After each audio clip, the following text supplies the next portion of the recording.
Hi everyone. Thank you for joining and welcome to the session. My name is Christina Joby Maria and I'm a consultant at Turner& Townsend. We are joined today by Lois Hyde, consultant also from Turner& Townsend. The purpose of the event, this is a retrofit information support and expertise event which is fully funded by the Department of Energy Security and Net Zero, delivered by Turner& Townsend. Thanks everyone again for joining, and I will now hand over to Lois to start today's presentation. Thank you, Christina. And yeah, welcome everyone. Thanks for joining. I'm excited to deliver this today for you. It's contractor management for your warm homes local grant projects.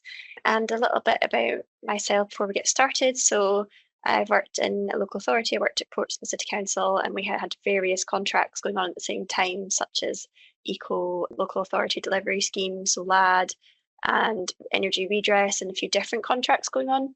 So I'm kind of conscious that we've got all these different KPIs, different contractors for different projects, and understanding how to operate this, and hoping to bring some of that expertise alongside my time at Rise, working on supply chain items as well, so working with installers and contractors.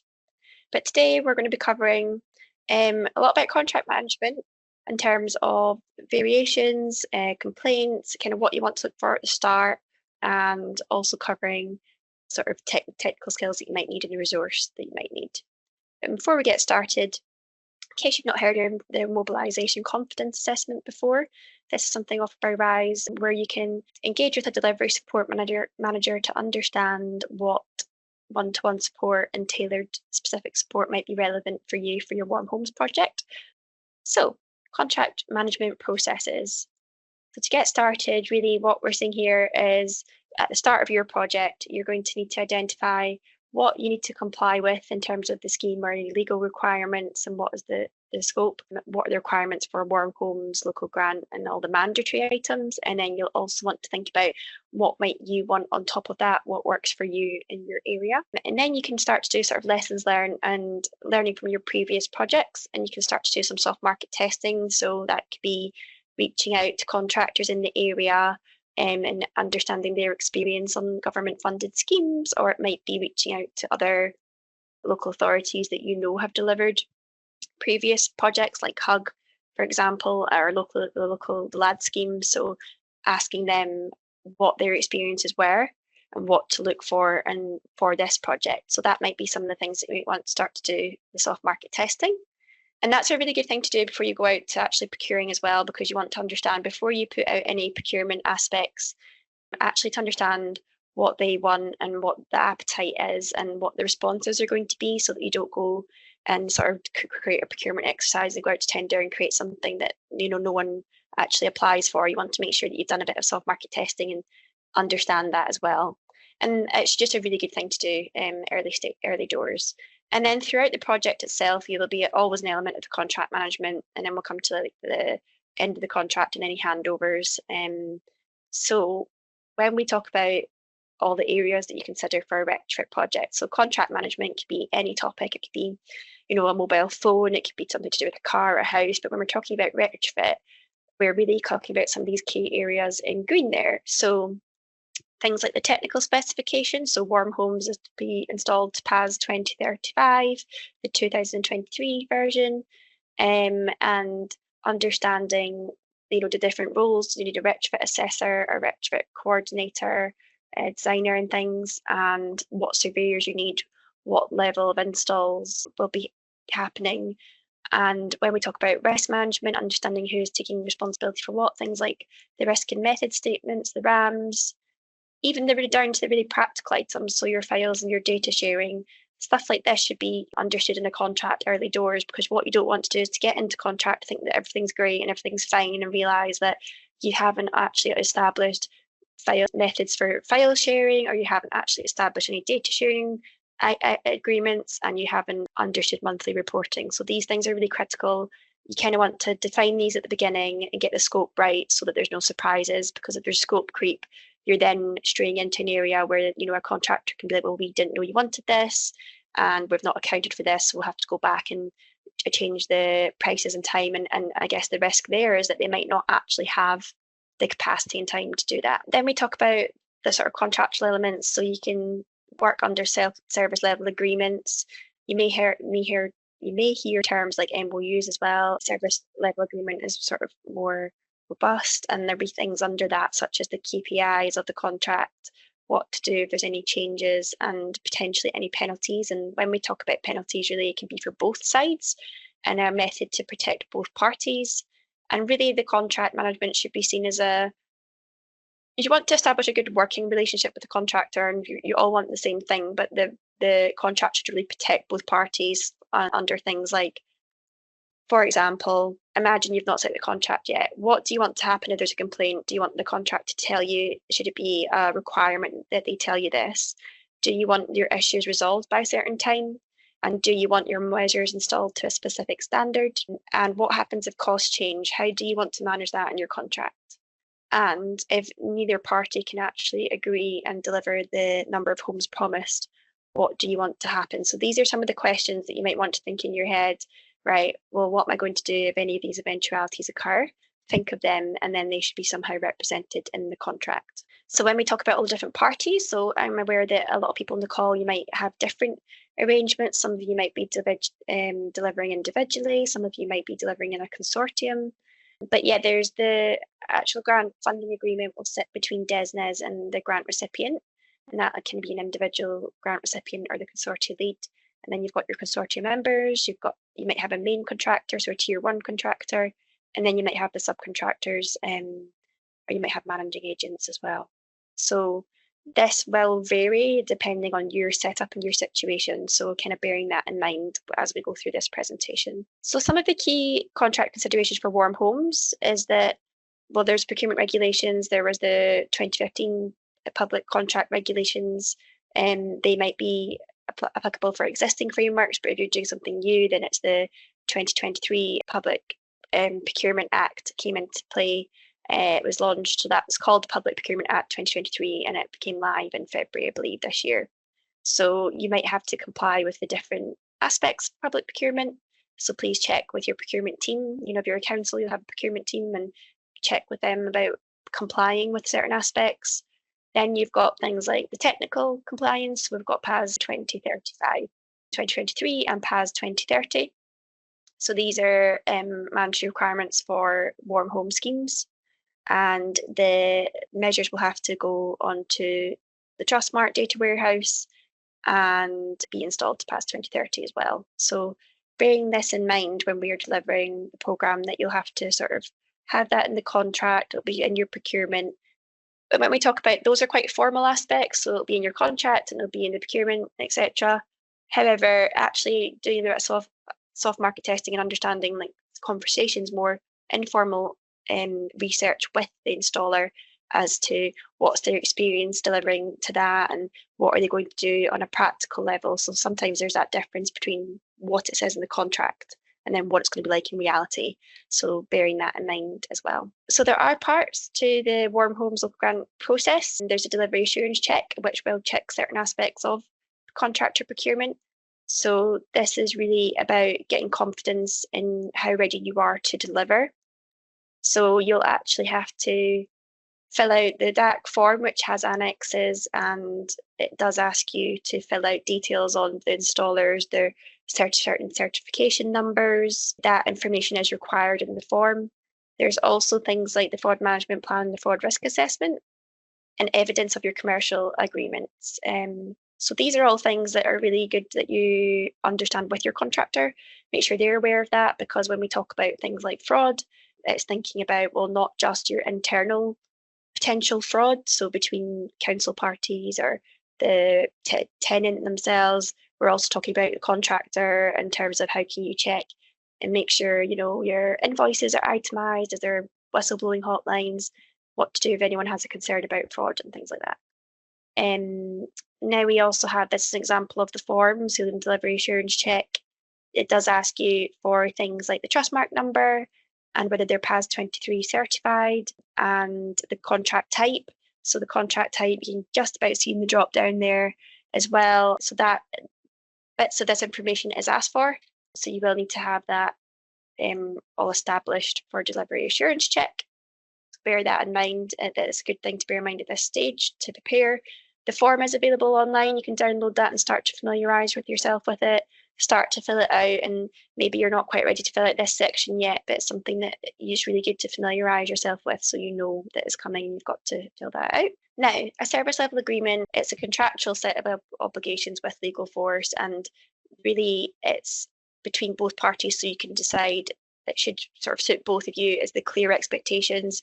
Your contractor will review that and make sure they're happy before they sign it, and there could be a chance, between both parties to amend or tweak anything beforehand. And this can talk about payment terms, how the risk will be managed, things like, we expect to be paid in this many days by this item, or if there's a dispute or a complaint, saying things like, we want any complaint to be communicated to us within X days of the complaint, and if it's not resolved within X days of resolution, it gets escalated to another stage. So things like that. You can put timeframes or KPIs, like we want this many homes delivered, this many pre-install surveys done, or this many post-install surveys done. And also with the monthly reporting, we'll get into that a little bit later as well, but monthly reporting, you might want to be clear about, really it's what, when and how. What do you want? When do they need to send it to you by? Is it X date from this or X date from that? And how do you want that sent? And what format do you want it in? So when we say the how, we're talking about the monthly reporting will be on, an agreed template, and it'll be sent or uploaded to a certain platform.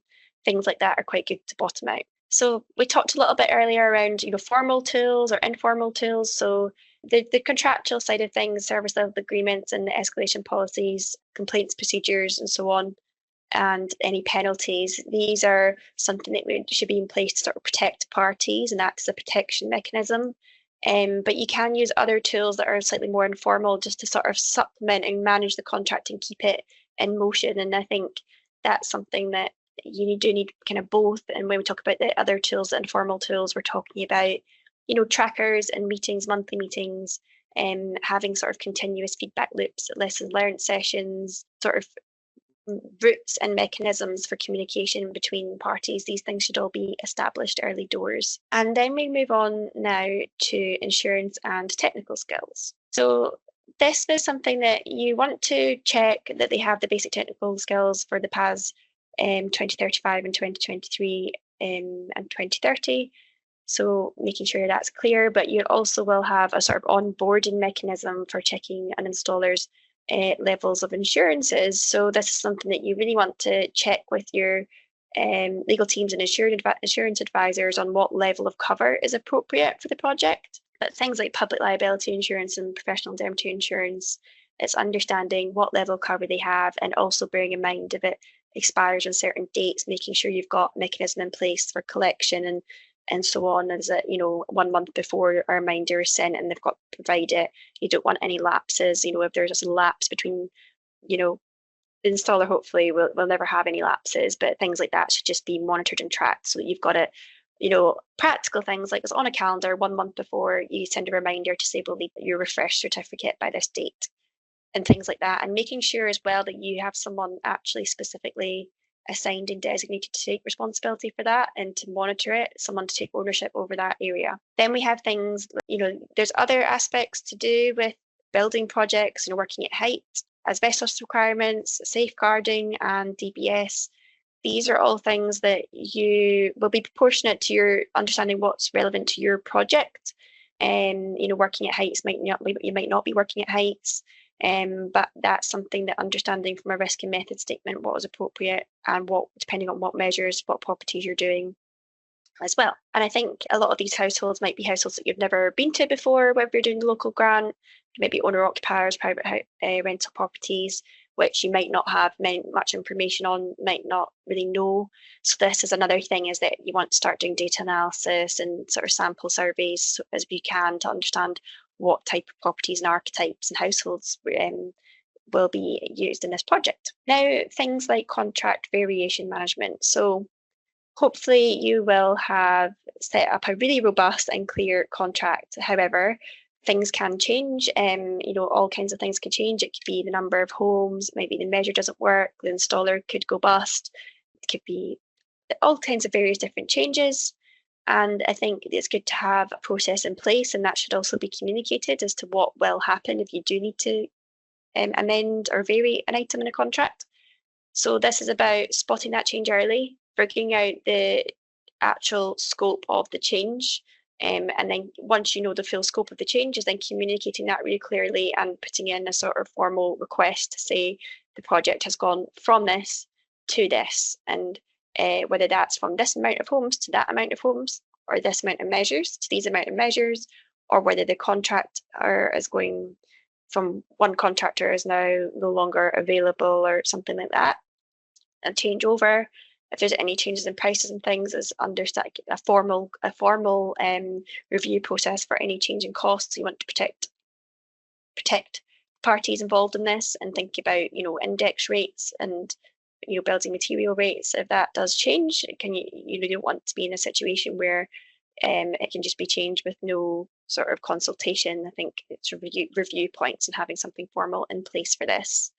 So then we talk about this as a change request procedure and evaluating what the change would be, and hopefully both parties would agree to that change. If they don't, then maybe it's a bit of a review process and changing the project scope, which might involve changing the project plan and potentially understanding any budget impacts as well, or any resource impacts. And I think that's really important, is understanding that if from a contractor's point of view, if you've communicated at the start of the project that you plan on doing X many homes for X many measures, if that does change, they've then sort of employed subcontractors of the various skills and professions and done the onboarding and done their side of things to get contractors on board. And if the numbers do change, that income and the resource that they have put into securing those installers, there is the financial impacts of all this, and that needs to be understood between both parties. So what do we mean by variations? Variations can be, I think we mentioned it there, but it could be the number of homes, the measure type, the timescales. It could be that the installer has gone into liquidation, or the subcontractors are changing, maybe the scheme aspects are changing. That could be something that you want to have covered and look into. And this is about making sure there's something formal in the contract to say that any changes will be reviewed and discussed appropriately, and you should make sure that you're happy and consult any legal teams as well on whether you feel the contract is covering all parties. KPI monthly reporting. This is something that is usually a requirement of the government schemes in respect of making sure that what you've been awarded the grant funding for and the goals that you've set out to achieve are on track. And the substantial amounts of money that go out to local authorities to deliver certain outcomes, making sure that this is actually going to plan, and if not, how can we get things back on track as quickly as possible or as successfully as possible. So a grant recipient, can be found in the guidance, but some of the things that you'd be likely to report on will be, the baseline, your actuals versus your forecast, any incidents of risk, fraud or error, financials, so basically things like what you have spent or invoiced compared to what you have in that financial year or the project year. And then the properties, measures and installers, so things that you can imagine that you would want to see, things like how many pre-install surveys have you done, how many installs are complete, how many handovers are complete, and how many things are lodged on Trustmark, and what stages. It's almost like a pipeline of events. There can also be things that you might want to think about. So thinking about what is actually mandatory, and then what do I want to see? So what do you want to see? It could be that you want to see, how much outreach you've done on your promotion and marketing in certain areas, how many households have been contacted, and how many households have contacted you, how did they hear about you, or this can start to build up a picture of your marketing and what the conversion rate is for sort of transforming something into outreach to they've signed up to the schemes, the conversion rate, and understanding which areas which postcode might have had more success than another area, if you've done a newsletter, if you've done some outreach. Also, something to think about with the KPI reporting management is whether you're going to want the contractor in any meetings, any ongoing reporting meetings. This is something to consider, and that should be discussed at these stages to understand, if that's something that you want to make sure the contractor can resource for that, and that it's not a bit of a surprise that you're not, once you get into delivery, whether that's something you want, so that they can resource and price accordingly. And this also might be the stage where you want to ask for example reports. If you have any friendly networks, maybe they can send you some example reports as well. I think this is a really good time just to see. We talk about the reporting requirements, and it's in the guidance and it's there in the bullet point list. But what you really want to see is an example of monthly reports, and each contractor might do it slightly differently. And really, what I think you ideally want to see is all the mandatory stuff kind of in one bit, and then if there's anything additional, understanding, okay, this is like the basic package of what we need to comply with and report with, but is there anything else that you would find useful? And reporting to you, it could be in completely different formats. It might be a slide deck, it might be an Excel, it might be a bit of both, it might be charts. I think there's so much range of what that monthly report could look like. And that is something that I think you want to start fine tuning and playing around with and understanding what works for you, because there are so many different versions that it could look like, and understand what might your senior leadership team might want to see, what would someone working on the project want to see, and actually what could then feed into like a comms report. Are you going to do some publicity on it and report to, I don't know, councillors or cabinets on the success of the project or the progress of the project? So you almost want to think back from that request as to say, okay, my manager's asked me to update him on this, this, and this, or we need to prepare a report for cabinet on X, Y, Z.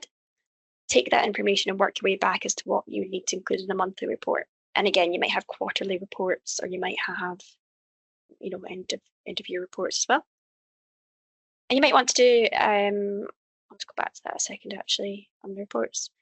We kind of talked here, that's about the contractor management side of things, but you might also want to do testimonials and case studies of resident engagement aspects. That could be something that you might want to build in as well to your contractor requirements.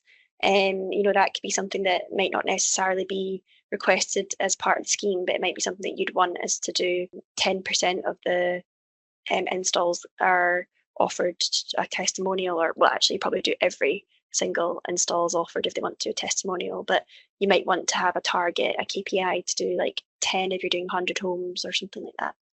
Or you might want to do a testimonial for the different types, so like a low rise and a high rise, or a heat pump versus that, etc. Okay, so working with the contractors and managing complaints. So hopefully we're all of the agreement that in the first place, what you really want to do is completely avoid a complaint and not get to that stage. However, that some of these projects can be quite complex and you don't know what's going to come up, you don't know what's going to happen. So I think working with your contractors, again, procurement side, early doors, when you're establishing this contract, is to agree complaints policy or procedure, understand the customer journey of it, and understand at what point do they have to report on it to yourself. This is in when does a contractor have to report it to you? How are you going to check? How are you going to establish any quality management, customer satisfaction aspects yourself? Are you going to sample a proportion of an installer's work? The installer might send their own satisfaction surveys out, but you might want to send some surveys out to customers asking them how they found the installer's work and how they found your management or any involvement.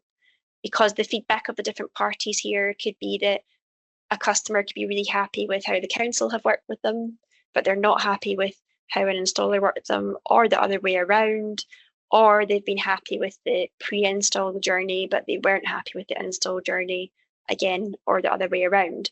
So it's thinking about the different, it's almost like a matrix of how can I make sure that I'm testing the satisfaction of every party at every stage here. So I would map out the parties and the stages and make sure you've got a mechanism in place to test that. So it's about ensuring that training is in place as well to, when we talk about handling complaints, the installers going out on site on surveys and things or doing installs will need to have training in place as to what to do if someone expresses dissatisfaction. The dissatisfaction, they should be kind of trained to recognise that if it seems like extreme dissatisfaction with a service or just any dissatisfaction, they should really be kind of offered or invited if they want to take it further than to make a complaint if that's something they want to do. Any kind of call teams that are handling giving feedback, and this might be after a visit or after an install, they get a call or they get sent a survey, an email to say, we welcome any of your feedback. How happy are you on a scale of 1 to 10 about your install, etc. Yeah, so training is important. A training on avoidance and also what to do in the event of a complaint. Avoiding it in the first place, ideally, but what to do. It is important that if that does occur, is that the actual appropriate policy is followed. And yeah, and all along, it's how do you check and ensure quality among these different aspects around each party and each stage of the journey. And then complaints policy. So this is something that you're likely to have potentially as an annex alongside your service level agreement or your contract. And that this is setting out timeframes and the established route. And it could be that as a council, you already have a complaints policy and you'd be taking that and adapting that. But you might, again, need to tailor it and adapt it for the specific points of timeframes so that you're specifying what the appropriate timeframes are for a retrofit project, bearing in mind that there's the different stages. So if they're not happy with the pre-install survey, or they're not happy with the install, or are they not happy with the management of, the signing up for the scheme itself, or handovers or install parts. And I think that is where you've got to really identify which stage of the journey they actually are complaining about, because that then determines who the appropriate resolution party is and who the what the learning and feedback improvement section applies to. You need to know, for example, say that someone knocks on the resident's door saying, "Hi, I'm here for your solar install," but the resident hadn't had any communication about that appointment being booked, and it wasn't communicated to them when the contractor just turned up. There's obviously something going on behind the scenes there about why wasn't that communicated to the resident, and understanding then does that sit with the installer and the contractor, or does that sit with the council if they were filling out eligibility, etc. So understanding that aspect. I think also to avoid a complaint in the first place, you've got to be quite clear in your marketing and your promotion about what the scheme actually is, making sure that residents know that they can't just be guaranteed a certain measure, and that some measures can take a bit of time. There is processes. There's the pre-install surveys, a retrofit assessment. It goes away, it gets sort of coordinated and designed, and it has to be checked before the install takes place. So where residents might be quite familiar with maybe on eco or any private work, they might have things like loft insulation installed, within the day, or the pre-install survey takes place the day before and the loft insulation goes in the next day. This is quite a different process. You can't specifically guarantee a certain measure. It's done, the measures are determined by the retrofit assessment, and that they need to be aware of the timescales and understand that it is a bit of a journey. So I think that should be encouraged or made clear in the marketing as well. And when we talk about an actual complaints policy, this actually refers to things like the Legal Services Act, so you can do a bit of research on that, or look at the legal ombudsman services, or speak to your legal team, or understand where your council's complaints policy has come from, or maybe contact them or whoever made that. But it's about listening and in the first place, and this is about actually understanding. Sounds so basic to say listen, but this again, it goes to making sure that you're actually going to be understanding what their actual issue is to know who can resolve it. You need to know the appropriate party and who it sits with, and whether that's going to, which party is going to be responsible. Because I think, if you don't establish that in your contracts, you could end up with, people kind of passing that, oh, that doesn't sit with me, that sits with you, that sits with you. That could go on, and all the while that resident is needing their issue resolved. So I think really, really clear, and I think both parties will really welcome that clarity and where that definition and scope will be, because you kind of want to know, right, that's us, we'll take ownership for that, that is our fault. No, that is you. And it's not really meant to be about blame and passing the buck and things. It's just about learning and resolving the issue, ideally avoiding the issue in the first place, but if it does happen, resolve it as successfully as you can and avoid it happening again in the future. And so, yeah, it's understanding specifically what they're unhappy with. Is it the quality? Is it the timing? Was it the actual customer service, what is the issue? Informing them. So you should really then communicate once you have heard that there is a reasonable belief that there is a dissatisfaction and that they should really be invited, that okay, we are sorry, I just want to let you know that if you do want to complain, you can do this in writing, you can do it by email, by phone, and they should be offered different formats. And then you also want to be clear on the management of expected timeframes. So usually, I think if this happens, there are timeframes given. You would say things like, this is the resolution we're proposing. Let us know if you want to resolve this in X many days and if you're still unhappy with it, and so on and so on. And then respond. So part of the things here we've got about is actually acknowledgement and empathy, and thanking them for sharing their feedback. And sometimes what people want to know is that I'm sorry that had happened, and understanding that you're listening, you understand it's important to them, and that you're going to be sharing it and you're going to be doing something about it. I think that's just almost a little bit of common sense between, if you've gone out, I don't know what it may be, like could be anything. You might have for dinner and something like that, you've not been happy in some way. Sometimes it's about them, if someone said, oh, thanks for letting me know, and then I'm not going to do anything about it. But actually, if they say, thanks for letting me know, I am going to do X, Y, Z. Sometimes people just want to know what's being done, what are you taking it further about, what's happening. And again, learning, and we really want to avoid this happening. We want people to have successful experiences with retrofit for the sake of, their own well-being, but to make sure that they can go ahead with the project, they can get the energy savings and benefits that they can get for their home. You don't want them to pull out the project and not get that, especially if they're eligible, and thinking about what's right for them, making sure that they can still get that, but also you then put resource into the project, and you'll have to go find another home to replace it with and things like that. And, if they potentially then get a bad experience and don't want to take part in this scheme, it can then mean that that household isn't treated, and you've got a property that's inefficient still on your area, and maybe need to be targeted later and do like remediation of trust and other projects and things. So anyway, that's that one. A little bit of contractor management tips just now as well. So really, this is our complaints tips, is that everyone does share their success in case studies, but often, within the industry, we might not be that open about what things have gone wrong, as in these aren't things people tend to shout about. So I would say one of the things we try to offer through Rise is we do peer presentations and things like that, and we do roundtables for discussions. And the idea is that we all want to learn from each other and see how we can avoid things, how we can improve. I think retrofit is a bit of a mixed bag in terms of still feels kind of new in some respects, about the scale we need to do, all the work that needs to be done, and how can we learn and avoid that. So I think what I would say is don't think that your project is never going to have a complaint. You should prepare for all eventualities. It's better that you have things in place and you've got a process for when it does occur, rather than not having a process in place and not knowing what to do when it does occur. And if you might have lessons learned from other teams within the council, maybe they can share really successful examples of what dealing with a complaint or really what they wish you'd done better in other circumstances. Bit of a recap. If you haven't heard of a mobilisation confidence assessment, this is something you can do to get more tailored and specific support for your warm homes project. And just a bit of a recap on the contract management stages. First and foremost, identifying what you need to comply with from a mandatory basis, then what might you want from above and beyond basis. Start to reach out to any contractors in the area or any consortium leads or any councils that have delivered HUG or LAD in the past, and just ask them, what do you recommend? What have you found? Please do bear in mind that not all installers, they might be familiar with installing to PAS 2035. Some of them, might have not done that before, so please do bear that in mind.